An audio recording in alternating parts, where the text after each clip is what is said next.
धर्मक्षेत्रे कुरुक्षेत्रे समवेतायुयुत्सवः मामकाः पाण्डवाश्चैव किम कुर्वत संजय। धृतराष्ट्र ने कहा, हे संजय, धर्म भूमि कुरुक्षेत्र में युद्ध की इच्छा से एकत्र हुए मेरे तथा पांडु के पुत्रों ने क्या किया। तात्पर्य: भगवत गीता एक बहुपठित आस्तिक विज्ञान है जो गीता महात्म्य में सार रूप में दिया हुआ है। इसमें यह उल्लेख है कि मनुष्य को चाहिए कि वह श्री कृष्ण के भक्त की सहायता से संवीक्षण करते हुए भगवत गीता का अध्ययन करे और स्वार्थ प्रेरित व्याख्याओं के बिना उसे समझने का प्रयास करे। अर्जुन ने जिस प्रकार से साक्षात भगवान कृष्ण से गीता सुनी और उसका उपदेश ग्रहण किया, इस प्रकार की स्पष्ट अनुभूति का उदाहरण भगवत गीता में ही है।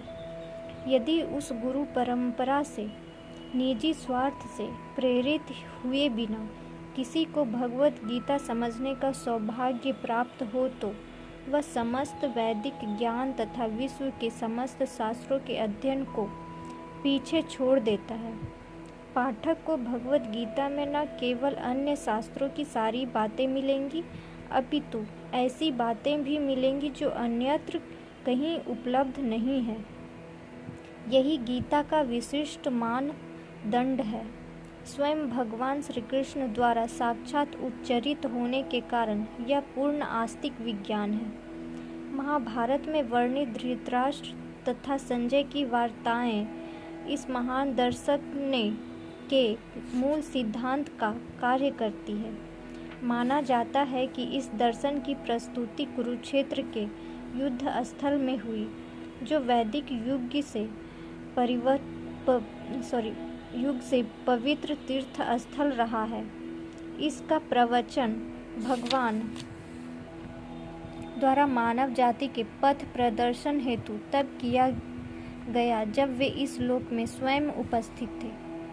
धर्म क्षेत्र शब्द सार्थक है क्योंकि कुरुक्षेत्र के युद्ध स्थल में अर्जुन के पक्ष में श्री भगवान स्वयं उपस्थित थे। कौरवों का पिता धृतराष्ट्र अपने पुत्रों की विजय की संभावना के विषय में अत्यधिक संदिग्ध था। अतः इसी संदेह के कारण उसने अपने सचिव से पूछा, उन्होंने क्या किया।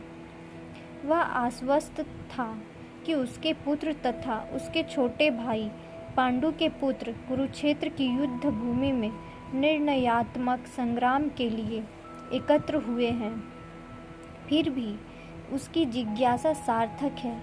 वह नहीं चाहता था कि भाइयों में कोई समझौता हो, अतः वह युद्ध भूमि में अपने पुत्रों की नियति भाग्य भावी के विषय में आश्वस्त होना चाह रहा था।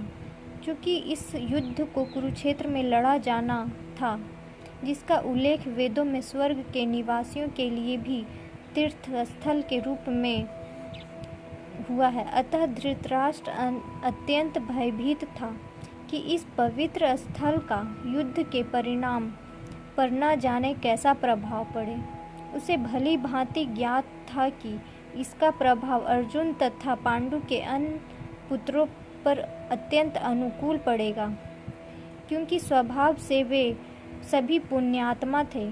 संजय श्री व्यास का शिष्य था, अतः उनकी कृपा से संजय धृतराष्ट्र के कक्ष में बैठे बैठे कुरुक्षेत्र के युद्ध स्थल का दर्शन कर सकता था। इसलिए धृतराष्ट्र ने उससे युद्ध स्थल की स्थिति के विषय में पूछा।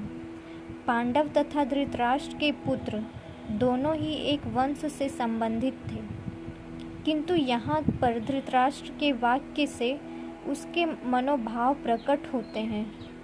उसने जानबूझकर अपने पुत्रों को गुरु कहा और पांडु पुत्रों को वंश के उत्तराधिकार से विलग कर दिया। इस तरह पांडु के पुत्रों अर्थात अपने भतीजों के साथ धृतराष्ट्र की विशिष्ट मनः स्थिति समझी जा सकती है। जिस प्रकार धान के खेत से अवांछित पौधों को उखाड़ दिया जाता है, उसी प्रकार इस कथा के आरंभ से ही ऐसी आशा की जाती है कि जहाँ धर्म के पिता श्री कृष्ण उपस्थित हों, वहाँ कुरुक्षेत्र रूपी खेत में दुर्योधन आदि धृतराष्ट्र के पुत्र रूपी अवांछित पौधों को समूल नष्ट करके युधिष्ठिर आदि नितांत धार्मिक पुरुषों की स्थापना की जाएगी। यहाँ धर्म क्षेत्रे तथा कुरुक्षेत्रे शब्दों की उनकी ऐतिहासिक तथा वैदिक महत्ता के अतिरिक्त यही सार्थकता है।